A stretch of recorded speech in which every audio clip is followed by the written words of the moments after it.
चला तर आज आपण बनवत आहोत मुलांसाठी पौष्टिक मिक्स पिठाचे थालीपीठ। असे आपली मुले फक्त पोळीच खातात, कोणीही ज्वारीचे पिठाची भाकरी खात नाहीत। म्हणून मुलांसाठी आठवड्यातून एकदा हे थालीपीठ नक्की बनवावे। मी यासाठी घेतलेले आहे कांदा,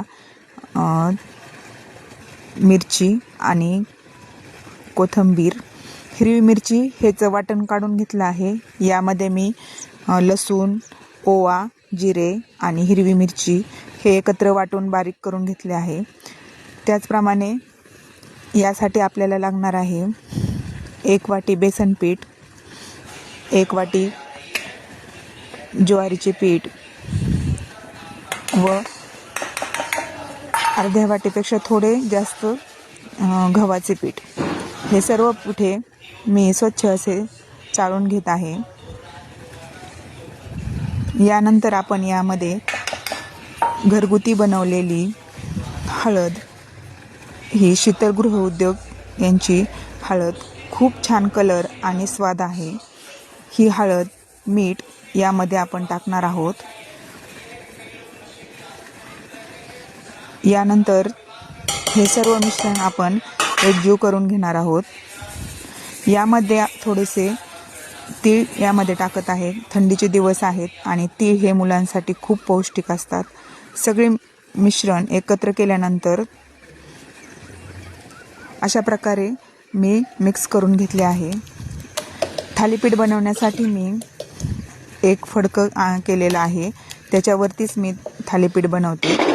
या कपड्यावरती अगोदर आपण पाणी टाकून घ्यायचं व थालीपीठाचा एक गोळा करून थोडं हाताला पाणी लावून ते असे प्रकारे थापून घ्यायचे।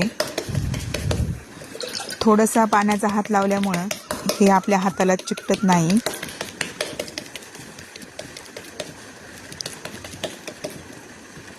अशा प्रकारे गोल असे थालीपीठ मी तयार केले आहे।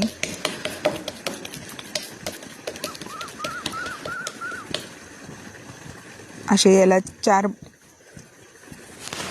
छिद्रे पाडून घेतल्याने पूर्ण थालीपीठ हे चांगले उकडले जाते।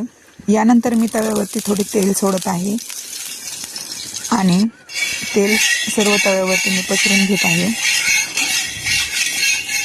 आता मी बनवलेले हे थालीपीठ मी तव्यावरती टाकत आहे। हे टाकताना माझं थालीपीठ मोडत नाही, परंतु मला कॅमेरा पकडता येत नसल्यामुळे मी तुम्हाला ते दाखवू शकले नाही। अशा प्रकारे मी थालीपीठ व्यवस्थित असे तव्यावर टाकले आहे। त्याला आपण बाजूने उकडण्यासाठी थोडंसं ते चांगल्या प्रकारे उकडावे म्हणून त्याला थोडेसे पाणी आणि तेल सोडायचं आहे कडेने त्याच्या। व जास्त फुल गॅसवरती हे थालीपीठ कधी बनवायचे नाही। मध्यम आचेवरती थालीपीठ हे बनवले तर ते खूप आतमधून छान शिजते। अशा प्रकारे पाहू शकता आपण एक साईड त्याची चांगली झालेली आहे। त्याचप्रमाणे मी दुसरी साईड ही त्याची चांगली बनवून घेते।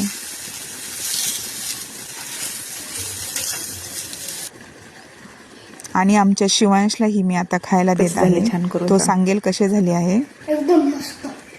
तर सर्वांनी आपल्या मुलांनाही हे